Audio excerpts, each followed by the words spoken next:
Today, we're going to talk about a new AI model called Thyme, and it's learning to see the world in a way that's, well, fundamentally different. So, picture this. You ask an AI to read a street sign in a photo, but it's blurry, It's kind of far away. The AI might take a wild guess, or more likely, it'll just say, sorry, can't read it.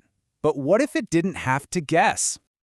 I mean, what if, instead of just staring at the pixels, the AI could decide for itself to crop the image, zoom right in, and maybe even crank up the contrast to make that sign pop? That's the whole idea behind this new way of thinking about AI vision. All right, let's get into it. To really get why this is such a big deal, we've got to first understand where AI vision is kind of hitting a wall right now. Most of the multimodal AIs out there today are, well, they're pretty limited. They might try to generate a new image to help with their reasoning, but those images are often pretty low quality and they take a while to create. Or maybe they can crop a piece of the image, but that's usually where the magic stops. What we actually need is something different. We need an AI to go from being a passive observer to an active investigator, one that can use a whole suite of digital tools to really dig deep into an image. And this is exactly where Thyme comes into the picture. It's built on this new idea that researchers are calling thinking beyond the image. The folks behind Thyme put it like this. Their big goal is to build a model that can, all on its own, write and run its own code to do all sorts of different tasks. So you see, this isn't just about seeing anymore, it's about doing. So, in a nutshell, Thyme is an AI that's been handed a toolkit. When it runs into a visual problem it can't solve right away, it doesn't just give up. It actually thinks about what it needs to do, writes the code to get it done, and then looks at the result to find the answer. So how does this actually work under the hood? Let's go ahead and open up this digital toolkit and see what's really inside. The process is actually pretty straightforward.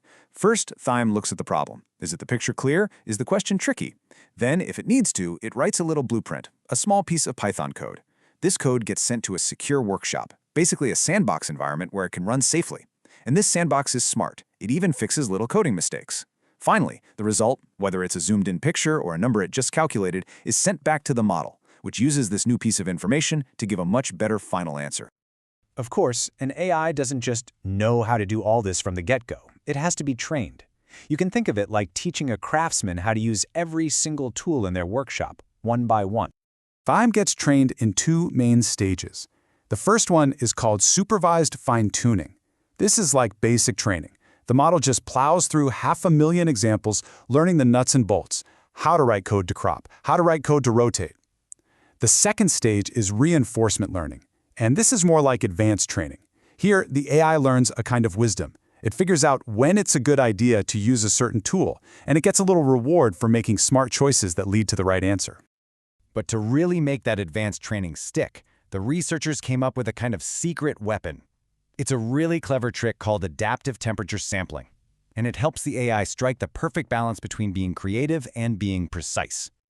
So here's how it works. When the AI is just thinking, brainstorming text to reason through a problem, it uses a high temperature. This just encourages it to be creative and explore lots of ideas. But, and this is key, the moment it starts writing code, it flips a switch and drops the temperature to near zero. This makes the code super precise, almost robotic, because as you know, with code, one tiny mistake can make the whole thing fall apart. This dynamic adjustment is all part of a special algorithm they built, and it's what lets Thyme be a creative thinker one moment and a ruthlessly precise coder the next. So the big question is, after all this fancy training, does this AI craftsman actually produce better results? Let's look at how Thyme actually performs on some pretty tough real-world challenges. Yeah, the results are pretty impressive. On a benchmark that tests how well an AI perceives things in tricky situations, like for self-driving cars or security cameras, the original model scored about 31%, but Thyme, with its new toolkit, jumped all the way up to over 43%. That is a massive 41% improvement on tasks where every little detail is absolutely critical. But it's not perfect, and the researchers are very upfront about that. Sometimes, Thyme forgets to use its tools, even on a problem where they'd be really helpful. Other times, it does the opposite. It writes code for something super simple, like multiplying 0.5 by 9. And then every once in a while, its cropping is just off, focusing on a totally random part of the image. So it's a skilled apprentice for sure, but it still has a lot to learn. So, what does this all mean for the future of AI? What's the big takeaway here? I think if there's one thing to remember from all this, it's that Thyme represents a really important shift. We're starting to move away from AIs that are just passive observers, just describing what they see, and toward AIs that can be active investigators, equipped with tools to poke, to prod, and ultimately to understand the world in a much, much deeper way. And that leaves us with a really fascinating question to chew on.